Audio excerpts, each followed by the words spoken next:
सभी को नमस्ते, हाय, हेलो। तो आज हम जो पढ़ेंगे वो है रोलैक्ट एक्ट। कि भाई रोलैक्ट एक्ट के क्या क्या कारक थे, क्या क्या परिस्थितियाँ थी, क्यों अंग्रेज़ों ने रोलैक्ट एक्ट ये लागू किया और इसके लागू करने के पीछे का क्या कारण रहा है। तो इसको स्टार्ट करने से पहले एक बार आप चैनल को सब्सक्राइब कर लेना और बेल आइकन को दबा के एक कमेंट बॉक्स में लिख देना कि भी क्या आपको पढ़ाया हुआ समझ आ रहा है। तो अब स्टार्ट करते हैं। रोलैक्ट एक्ट मतलब जो सत्याग्रह था या का आंदोलन था या कानून था, कुछ भी था, मतलब इसको लाने के लिए क्या महत्वपूर्ण कारक रहे थे। इसको इंग्लिश में बोला जाता है anarchical and revolutionary crime activities act. मतलब जो अराजकतावादी थे या क्रांतिकारी थे, अगर वो कोई क्राइम करते हैं तो उनके प्रति जो एक्ट आया था उसी को ही नाम दिया गया था रोलैक्ट एक्ट। इससे इसका नाम रोलैक्ट किस वजह से पड़ा था तो उसका भी एक कारण है, वो मैं आपको आगे पढ़ाऊंगी। रोलैक्ट एक्ट के लिए कारक क्या क्या कारक थे।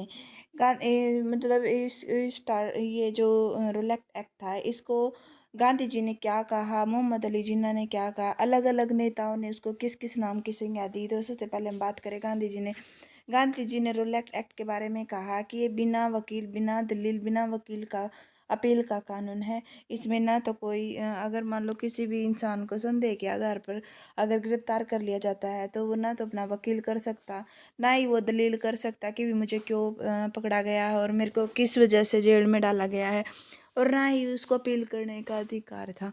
तो ये सब इसके क्या थे, बैड इफेक्ट थे किसके, रोलैक्ट एक्ट के। इसका नाम जो रोलैक्ट पड़ा था, रोलैक्ट का नाम क्यों पड़ा था, क्योंकि अंग्रेजों ने एक जांच समिति बनाई थी। जो जांच समिति के जो अध्यक्ष थे उसका नाम था सर सिडनी रोलैक्ट। जो जो ये सर सिडनी रोलैक्ट था, इसके नाम में रोलैक्ट था, इसकी वजह से इसका नाम क्या पड़ा था, रोलैक्ट एक्ट पड़ा था। तो इसकी वजह से इसका नाम क्या हो गया था, रोलैक्ट एक्ट पड़ा था। इसके क्या कारक रहे थे कि भाई जो ये हमारा रोलैक्ट एक्ट है, ये इसके क्या कारक रहे थे, क्या किसकी वजह से रोलैक्ट एक्ट लगाना पड़ा था। अगर मैं आपको रिकॉल करवा देती हूँ 1905 में। 1905 में अंग्रेजों ने क्या कर दिया था, लॉर्ड कर्जन ने बंगाल का विभाजन कर दिया था। 1905 से 1919 तक बहुत सारी गतिविधियाँ होती हैं जिसमें मतलब बहुत सारे क्रांतिकारी दल उभर के आते हैं। जैसे 1907 में सूरत में कांग्रेस का विभाजन हो जाता है, तो एक गरम दल, एक हो जाता है गरम दल और एक हो जाता है हमारा नरम दल। गरम दल नरम दल वालों के विभाजित होने के बाद जो गरम दल वाले थे वो क्रांतिकारी गतिविधियों में भाग लेने लग जाते हैं। तो इससे 1919 तक इतनी सारी क्रांतिकारी घटनाएं बढ़ रही थी कि भाई अंग्रेज उससे क्या हो गए थे, परेशान हो गए थे। एक तो कारक ये था। एक था 1914 से 1918 तक विश्व युद्ध, प्रथम विश्व युद्ध स्टार्ट हो रहा था। तो प्रथम विश्व युद्ध के दौरान क्योंकि जो ये क्रांतिकारी थे इनको दबा के रखा गया था, एक कानून पास कर दिया अंग्रेजों ने। इसका कानून का नाम था भारत रक्षा विधेयक या भारत रक्षा अधिनियम कानून।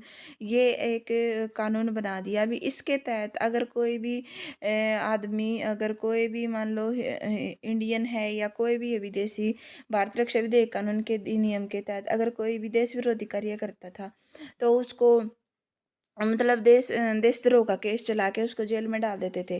परंतु इसका विरोध नहीं किया गया। इस जो ये कानून था इसका विरोध नहीं किया गया, क्योंकि कोई भी देश अपनी सुरक्षा के लिए ऐसा कानून पारित कर सकता था। देश विरोधी घटनाओं को रोकने के लिए क्या लाया गया था, भारत रक्षा विधेयक कानून लाया गया था।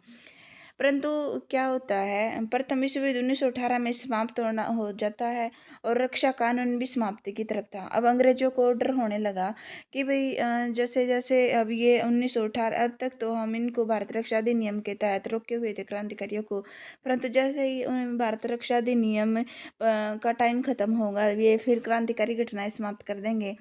तो अंग्रेज सर सिडनी रोलैक्ट की अध्यक्षता में जांच समिति बनाते हैं कि इसको मेन आदमी बोल देते हैं भी, इसका अध्यक्ष बना देते हैं और एक जांच समिति करते हैं कि भाई आप एक समिति बनाओ और उसमें ये डिसाइड करो कि भाई कहाँ कहाँ पर क्रांतिकारी षड्यंत्र रच रहे हैं और उनको कैसे नियंत्रित किया जा सकता है। अगर उनको नियंत्रित नहीं किया गया था, जैसे मैंने आपको पिछली वीडियो में बताया था भी कैसे वो अलग अलग क्रांतिकारियों ने उनको, जो अंग्रेज थे बड़े, उनके बड़े बड़े अधिकारियों को मार दिया था, क्योंकि क्रांतिकारी अहिंसक टाइप से के थे थोड़े से। हम इनको क्रांतिकारी बोलते हैं पर अंग्रेजों की नज़रों में ये आतंकवादी थे, इनको आतंकवादी कहा जाता था। तो इसकी वजह से इनका क्या काम था, अंग्रेजों का जो काम था, सर सिडनी रूलैक्ट की अध्यक्षता में जो जांच समिति बनाई थी, उसका काम था देश में क्रांतिकारी षड्यंत्र, क्या देश में जो क्रांतिकारी षड्यंत्र था, क्रांतिकारी षड्यंत्रों का पता लगाना भी, कहाँ कहाँ इंडिया में क्रांतिकारी षड्यंत्र रचे जा रहे हैं अंग्रेजों के खिलाफ, ऐसा मार्ग बताए जिसमें उन्हें नियंत्रित किया जा सके। अब मार्ग क्या होगा, वो होगा हमारा रोलैक्ट एक्ट, एक कानून बना देंगे, उसका नाम होगा रोलैक्ट एक्ट। इसके जो सदस्य हैं वो कौन कौन बनाए गए थे उस जांच समिति के, रोलैक्ट एक्ट की जांच समिति के, वो बनाए थे Basil Scott, Mumbai high court के जो चीफ जस्टिस थे, कुमार स्वामी शास्त्री मद्रास हाई कोर्ट के जज थे, प्रभात चंद्र मित्र थे कलकत्ता हाई कोर्ट के वकील। ये मतलब ये सारे, और सिडनी रोलैक्ट एक्ट, ये चारों मिलके एक इनकी एक जांच समिति बना देते हैं। तो फिर क्या होता है कि ये सारे के सारे मिलके ये बताते हैं कि भी कहाँ कहाँ पे अब क्रांतिकारी घटनाएं हो रही हैं, और इसको रोकने के लिए जो अंग्रेज सरकार है उसको क्या करना चाहिए। भारत रक्षा कानून की जगह एक नया कानून लाना चाहिए। इन्होंने कहा कि भी जो भारत रक्षा कानून है, अब तो जिसका इसका टाइम पीरियड खत्म हो गया, जैसे जैसे प्रथम विश्व युद्ध खत्म हुआ, तो भारत रक्षा कानून ना खत्म होने वाला है, तो इसकी जगह ना अंग्रेजों को एक नया कानून लाना चाहिए, जो किसका सुझाव देते हैं ये, रोलैक्ट एक्ट का सुझाव देते हैं। फौजदारी कानून में परिवर्तन ताकि इन घटनाओं को रोका जा सके। भाई फौजदारी कानून इतने सख्त कर दो कि जो ये क्रांतिकारी हैं जो घटनाओं को अंजाम देते हैं, इनको बिल्कुल कड़े पाबंदी लग जाए। तो ये दो कानून क्या करते हैं, ये पास कर देते हैं, और इन्हीं दो कानूनों में ही हमारा क्या है, रोलैक्ट एक्ट है। तो इस सारी घटनाओं के बाद मार्च 1919 में रोलैक्ट एक्ट क्या होता है, पारित कर दिया जाता है, और पारित होने के साथ ही देश में हाहाकार मच जाती है, क्योंकि इस जो ये जो घटनाएं थी, ये जो रोलैक्ट एक्ट था, ये बहुत ही मतलब खतरनाक होने वाला था। रोलैक्ट एक्ट जो पारित हुआ था, इसमें मतलब क्या क्या इसके बैड इफेक्ट थे, क्यों इसका मतलब बहिष्कार किया गया था। राजद्रोहात्मक कार्य की शंका होने पर गिरफ्तार। अब मान लो अंग्रेजों के खिलाफ कोई भी क्रांतिकारी या कोई भी आदमी षड्यंत्र रचता, या मतलब कुछ भी करता, चाहे वो कुछ भी नहीं करता, मतलब उन्होंने सिर्फ क्या था कि जो भी क्रांतिकारी या किसी को भी संख्या के आधार पर क्या करते थे, उठा लेते थे कि भाई कोई भी मान लो दो आदमी खड़े हैं, उनको उठा लिया, उनको ले जाके जेल में डाल देते थे, ना उनको परिवार वालों से मिलने देते थे, ना कोई वकील करने देते थे, ना कि उसकी कोई अपील सुनी जाती थी। अगर किसी को एक भी शंका के आधार पर उठा लेते थे, मतलब शक के आधार पर उठा लेते थे, तो उसको 2 साल तक जेल में डाल देते, ना उसके परिवार वालों को पता रहता कि भी उनका आदमी कहाँ है, क्या कमी थी, क्या गलती थी इसकी, किसकी वजह से इसको जेल में डाला गया। ऐसा कोई भी कानून नहीं था, इन्होंने ऐसा कानून पास कर दिया जिससे सीधा क्रांतिकारियों को बिल्कुल उनका दमन कर दिया, कुचल दिया उनको। व्यक्ति को वकील करने का अधिकार नहीं होगा, गुप्त अदालत के द्वारा फैसला होगा और 2 वर्ष की सजा होगी। अब अदालत भी इनकी, वकील भी इनका, और सारी चीज़ें भी इनकी अंग्रेजों की। तो अब जो क्रांतिकारी थे उनको तो पता ही नहीं चलता भी मेरे को किस उसमें उठाया है। बहुत सारे मासूम लोग भी ऐसे होते थे कि जिनको क्रांतिकारियों का नाम दे के उन पे राजद्रोह का केस चला दिया था। तो ऐसी क्या परिस्थितियाँ होगी थी कि भाई रोलैक्ट एक्ट, जो रोलैक्ट सत्याग्रह है यो लगा था। तो इसके लिए जो स्थितियाँ थी वो प्रथम विश्व युद्ध से बड़ा करो बोझ, मतलब जो प्रथम विश्व युद्ध था 1914 से 1918 तक, इतना नुकसान हुआ था पूरे मतलब वर्ल्ड में। तो इससे ना इंडिया पे बहुत सारा बोझ बढ़ गया था, क्योंकि जो अंग्रेज थे ये भी विश्व युद्ध में शामिल थे, तो यहाँ भी इंडिया पे भी क्या हो गया था, बहुत ज़्यादा जो टैक्स है वो बढ़ गया था। विश्व युद्ध से महंगाई में वृद्धि।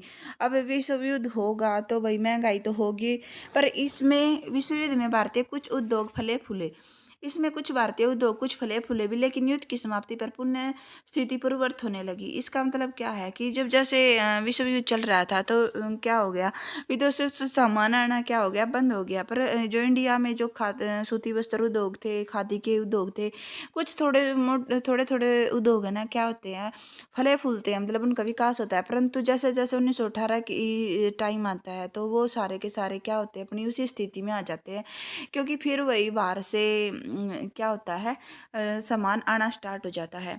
होम रूल आंदोलन।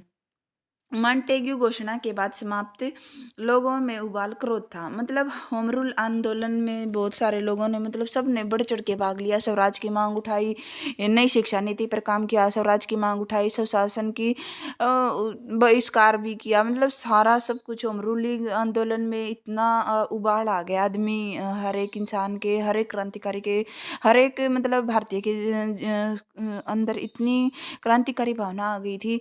परंतु एकदम से क्या होता है कि हाँ, ये मॉन्टेग्यू चेम्सफोर्ड एक घोषणा पत्र आ जाता है जिसमें एनी बेसेंट उसकी तरफ ज़्यादा प्रभावित होती है और उन सरकार, अंग्रेजी सरकार को बोलती है कि भी ये अच्छा है, तो वो अपना होम रूलिंग आंदोलन ना स्थगित कर देती है। इसकी वजह से बाल गंगाधर तिलक है, वे बाहर चले जाते हैं लंदन।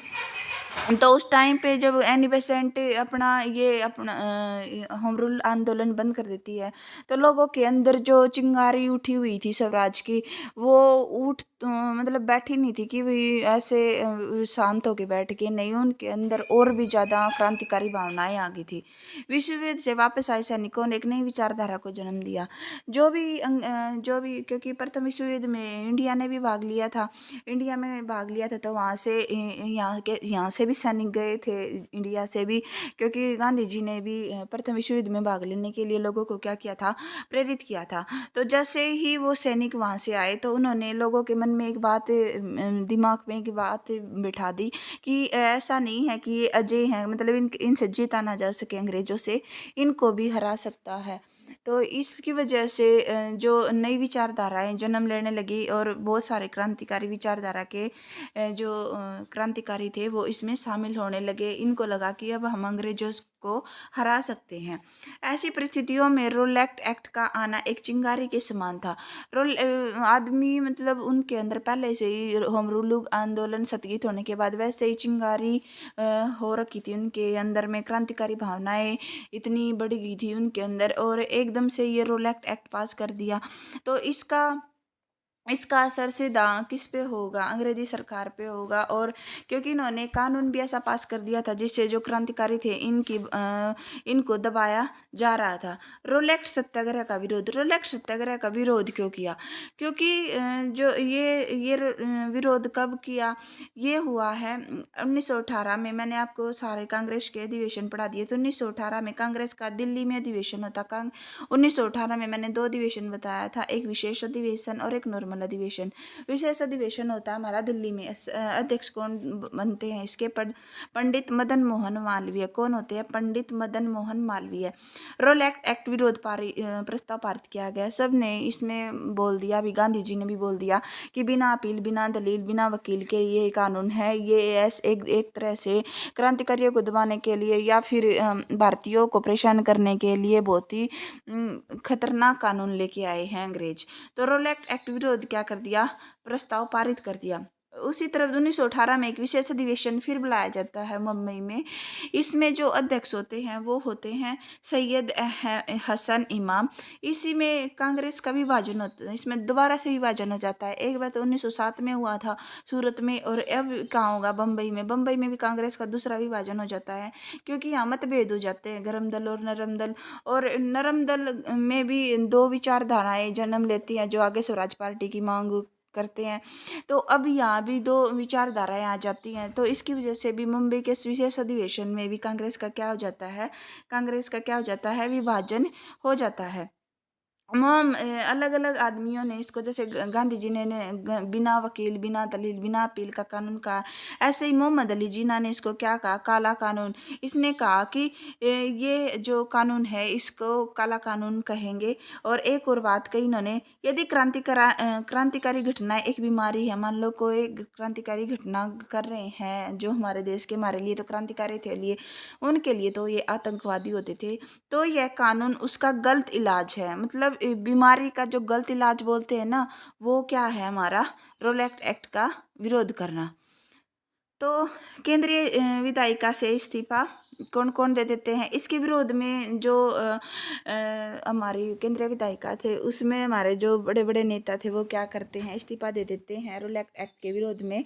मोहम्मद अली जिन्ना मतलब एक बहुत बड़ा गिना मिना चेहरा होता था, एकमात्र निर्वाचित भारतीय सदस्य होते थे केंद्रीय विधायिका में। वो क्या करते हैं, इससे इस्तीफा दे देते हैं, क्योंकि रूल एक्ट एक ऐसा कानून था जिसमें लोगों की मतलब भावनाओं को कुचला जा रहा था। मजहरुल हक इनको ये भी अपना क्या कर देते हैं, इस्तीफा देते हैं। और एक होते हैं हमारे पंडित मदन मोहन मालवीय, ये भी क्या करते हैं, केंद्रीय विधायिका से क्या कर देते हैं, इस्तीफा देते हैं। तो ये इस्तीफा दे देते हैं किसके विरोध में, रूल एक्ट के विरोध में। एक तरफ फिर हमारी जो एनी बेसेंट है, ये जो आयरिश महिला थी, ये भी इंडिया में स्वराज की मांग को लेकर अलग अलग मुद्दों पे अपना काम कर रही थी। तो इधर प्रारंभ में विरोध प्रस्ताव का स्वागत किया। जो रूल एक्ट का विरोध प्रस्ताव था, एनी बेसेंट ने प्रारंभ में स्टार्टिंग में तो इन्होंने क्या किया कि इसका प्रस्ताव का स्वागत किया। इन्होंने कहा कि भाई जो रूल एक्ट का विरोध कर रहे हैं ये बहुत अच्छा है, लेकिन बाद में जो गांधी जी है, इनके सत्याग्रह के तरीके से मतभेद हो गया, क्योंकि ये गर्म दल की थी थोड़ा सा। इसकी जो विचारधारा थी ये क्रांतिकारी विचारधाराओं की थी। ये मतलब सत्याग्रह में इतना विश्वास नहीं करती थी, ये अपनी बातों को रखने का इनका अलग व्यू होता था। बाल गंगाधर तिलक, बिपिन चंद्र पाल, लाला लाजपत राय और एनी बेसेंट, ये सारे के सारे गर्म दल के नेता होते थे। इनकी जो विचारधारा थी वो अलग ही तरह की थी। गांधी जी अहिंसक टाइप के थे, सत्याग्रही थे। तो इनके साथ इनकी जो सोच थी उसमें क्या हो जाता है, मतभेद होता है। बेसेंट ने गांधी जी को राजनीतिक बच्चा कहा। बेसेंट ने क्या कहा गांधी जी को, राजनीतिक बच्चा। क्या कहा, राजनीतिक बच्चा, कि अभी आप राजनीति में आए हो, अभी आप बच्चे हो। इस तरीके से कॉमनवेल्थ न्यू इंडिया के लेखों के माध्यम से विरोध किया। ऐसा नहीं है कि एनी बेसेंट ने महात्मा गांधी के साथ मतभेद हो गया तो अपना विरोध प्रस्तुत नहीं किया। अपने तरीके से उन्होंने कॉमनवेल्थ, उसके दो अखबार होते थे, एक होता था कॉमनवेल्थ और एक होता था न्यू इंडिया। बाल गंगाधर तिलक के मैंने दो बताए थे, केसरी और मराठा, और इनका था कॉमनवेल्थ और न्यू इंडिया के लेखों के माध्यम से विरोध किया। इन्होंने भी अपना विरोध जारी रखा। रोल एक्ट सत्याग्रह का संगठन, मतलब किस किस संगठन ने इसमें भाग लिया। रोल एक्ट सत्याग्रह के संगठन में कौन कौन से संगठन गांधी जी ने जोड़े, जिसकी वजह से ये सफल हो पाया। इसके लिए महात्मा गांधी ने सबसे पहले होम रूल लीग हमारे यहाँ दो दो जगह काम कर रही थी। एक थी बाल गंगाधर तिलक वाली जो बेलगांव पुणे में, और दूसरी थी एनी बेसेंट वाली जो मद्रास अटियार में काम कर रही थी। जो बाल गंगाधर तिलक वाली होम रूल लीग थी, इनका पूर्ण उपयोग किया, मतलब इसमें सभी सदस्यों ने बढ़ चढ़ कर भाग लिया। परंतु जो एनी बेसेंट वाली थी, एनी बेसेंट वाले में सीमित प्रयोग हो सका, क्योंकि इसमें पूरे के पूरे जो आदमी थे सभी ने भाग नहीं लिया, क्योंकि एनी बेसेंट का गांधी जी के साथ क्या हो गया था, मतभेद हो गया था। खिलाफत कमेटी ये बाद में आएगा, खिलाफत आंदोलन, पर यहाँ भी इसका थोड़ा सा रोल गांधी जी ने लिया था, और खिलाफत कमेटी को भी किस में ऐड किया था, रोल एक्ट सत्याग्रह में ऐड किया था। एक थी हमारी रोल एक्ट सत्याग्रह सभा। क्या थी, सत्याग्रह सभा, साबरमती आश्रम की में स्थापना की गई। जो सत्याग्रह सभा है ये कहाँ पे इसकी स्थापना की गई, साबरमती आश्रम में। साबरमती आश्रम की स्थापना किसने की थी, महात्मा गांधी ने। इस सत्याग्रह सभा का काम क्या होता था कि सत्याग्रह का प्रशिक्षण देना। किसका, सत्याग्रह का क्या देना, प्रशिक्षण देना, लोगों को सत्याग्रह की राह पर चलाना। क्योंकि किसी भी काम को करने के लिए पहले उसका प्रशिक्षण दिया जाता है। लोगों को अगर सत्य की राह पे चलाना था, सत्याग्रह की राह पे चलाना था, तो उनको प्रशिक्षण देना जरूरी था।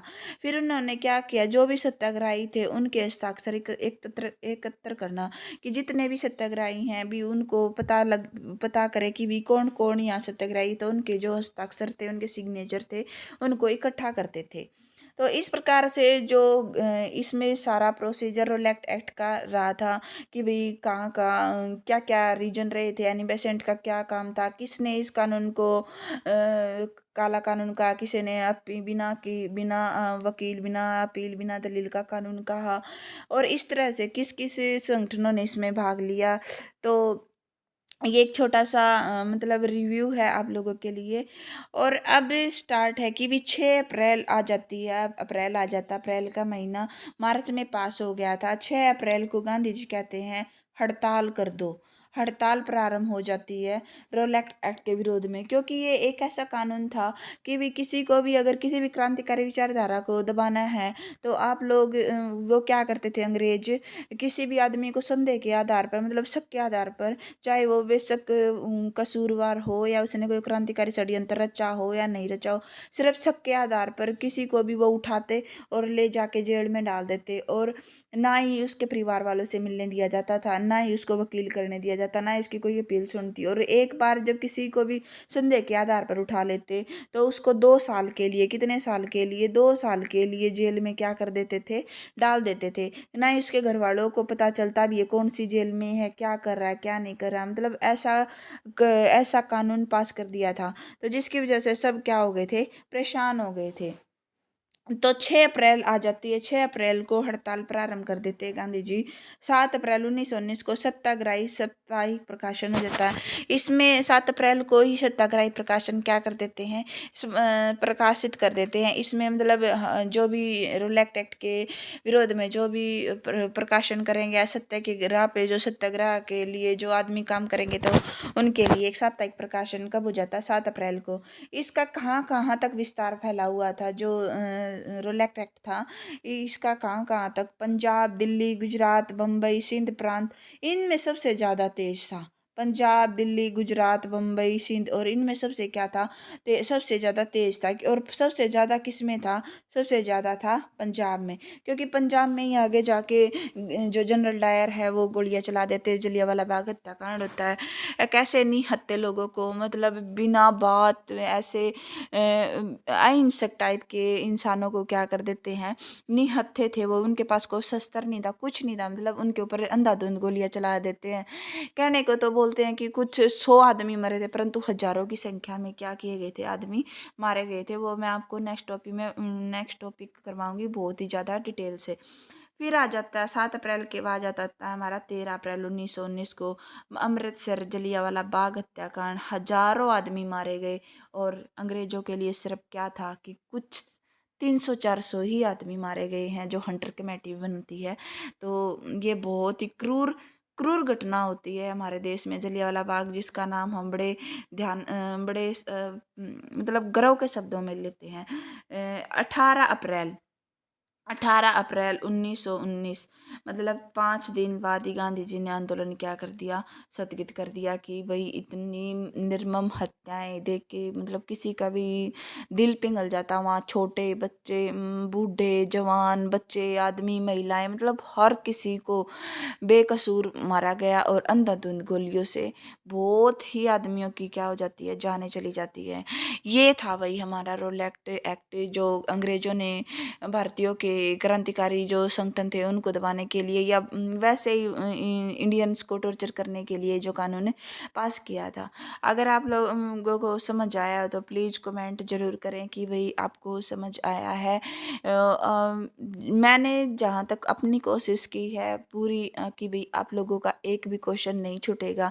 अगर आपने एक बार वीडियो को पूरी ध्यान से देखा है, सुना है और महसूस किया है, तो आप लोगों को ये ज़रूर लगेगा कि हाँ भाई कुछ मैंने आज अलग कुछ पढ़ा है, हट के कुछ पढ़ा है। तो भाई आप चैनल को सब्सक्राइब कर देना और शेयर कर देना। Thank you.